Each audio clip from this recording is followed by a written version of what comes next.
बड़ी मशक्कत के बाद नीमच का मेडिकल कॉलेज बनकर तैयार हुआ है। अभी अभी इसे शुरू करने की स्वीकृति मिली ही है। इससे पहले कॉलेज के आसपास की सरकारी जमीनों पर भूमाफियाओं की नजरें जम गई है। एक रोचक घटनाक्रम देखने में आया है, जहां मेडिकल कॉलेज के अंतर्गत कलेक्टर द्वारा नर्सिंग ट्रेनिंग सेंटर के लिए आरक्षित की गई भूमि पर कब्जे के लिए भूमाफियाओं ने नया पैंतरा चलाया है। कुछ दिन पहले यहां हनुमान जी की प्रतिमा बैठा दी गई और इससे भी 2 कदम आगे बढ़कर इस बेशकीमती जमीन पर 2 दिन पहले रातों रात राम जानकी और लक्ष्मण प्रतिमाएं बकायदा चबूतरे पर स्थापित कर दी गई, ताकि धर्म और आस्था की आड़ में यहां कब्जा जमाया जा सके। बताते हैं कि करीब 15,000 वर्ग फीट जमीन पर अवैध कब्जे की कोशिश की जा रही है। यह घटना आग की तरह फैल रही है, लेकिन फिलहाल कब्जा करने वाले सामने नहीं आए हैं। इधर लगातार इस मामले को लेकर नपा और जिम्मेदारों पर निशाना साधा जा रहा है। अब नपा अध्यक्ष स्वाति चोपड़ा का बयान आया है कि नपा की बेशकीमती जमीन को मुक्त कराएंगे। अवैध कब्जा करने वाले कितने ही प्रभावशाली हो, कार्रवाई करेंगे। सीएमओ महेंद्र विशिष्ट ने इस मामले में एफआईआर के लिए थाने पर आवेदन देने की बात कही है। साथ ही वरिष्ठ अधिकारियों को भी अवगत कराया है। देखिए, मेडिकल कॉलेज के सामने जो जगह है वहाँ पर ये मेरे संज्ञान में आया है मामला कि वहाँ पर चबूतरे पे मूर्ति बिठाकर धर्म की आड़ में ज़मीन को हड़पने की जो कोशिश की जा रही है, इसके लिए मैंने अधिकारियों को सीएमओ साहब को बोला है कि सख्त से सख्त कार्रवाई शीघ्र की जावे, ताकि जो नगरपालिका स्वामित्व की जगह है और जो ज़मीन जनता की ज़मीन है उसको ऐसे अतिक्रमण की वो भेंट ना चढ़े। इसीलिए हमने आज अर्जेंट उसके लिए कार्रवाई करने के लिए बोला है। देखिए, पार्षदों का तो मैं नाम नहीं जानती हूँ कि ऐसा कोई नाम है, और मुझे लगता भी नहीं कि कोई पार्षद ऐसी हरकत करेगा।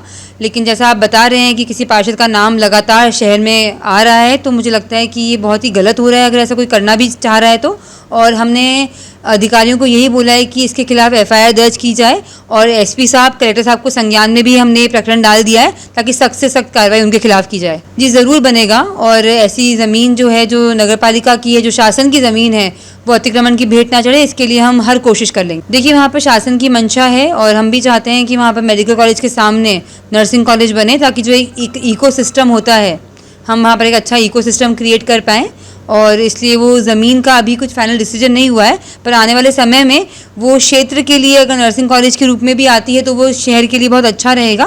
तो जो भी वहाँ पर हो, वो नगरपालिका स्वामित्व की जो जगह है वहाँ पर शासन की मंशा के ही काम हो। मतलब 9 तारीख की रात में अज्ञात व्यक्तियों के द्वारा रातों रात में चबूतरा बना करके और राम, सीता जी एवं लक्ष्मण जी आदि की मूर्ति वहाँ पर स्थापित कर दी गई है, और निश्चित रूप से ये धार्मिक भावनाओं की आड़ लेकर के वहाँ पर अतिक्रमण और उस ज़मीन को हड़पने की कार्रवाई लोगों के द्वारा की गई।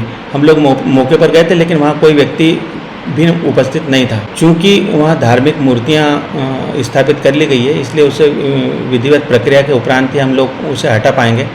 मैंने अज्ञात व्यक्तियों के खिलाफ थाने में एफआईआर के लिए आवेदन दे दिया है, और साथ ही माननीय कलेक्टर महोदय, एसपी महोदय एवं एसडीएम महोदय को भी उसकी प्रतिलिपि मैंने आज पहुंचा दी है। प्रशासन इसको हटाने के संबंध में जो भी निर्णय लेगा उस पर त्वरित हम लोग कार्रवाई करेंगे, और इस प्रकार की धार्मिक आड़ लेकर के अगर कोई शासकीय भूमि पर अवैध निर्माण या अतिक्रमण का प्रयास करेगा तो उसके प्रयास को हम सफल नहीं होने देंगे। बिल्कुल सर, वहाँ क्योंकि वो करोड़ों की कीमत की भूमि है, और स्वाभाविक है कि वहाँ लोगों की ऐसी भूमियों पर नज़र रहेगी। लेकिन माननीय कलेक्टर महोदय द्वारा उसे नर्सिंग हॉस्टल एवं नर्सिंग कॉलेज के लिए मांग प्रस्तावित की गई है, जिस पर अभी विचार चल रहा है। तो ले दे करके कहना यह है कि वहाँ पर शासकीय योजना अभी फिलहाल प्रस्तावित है, और ऐसी शासकीय भूमि पर इस प्रकार के रातों रात अगर कोई अतिक्रमण करके और ये सोचे कि वो खुद के स्वामी बन जाएगा तो वो असंभव है। उसे हम तत्काल हटवाएंगे वहाँ से। ऐसी और अपडेट के लिए देखते रहिए MP44 न्यूज़।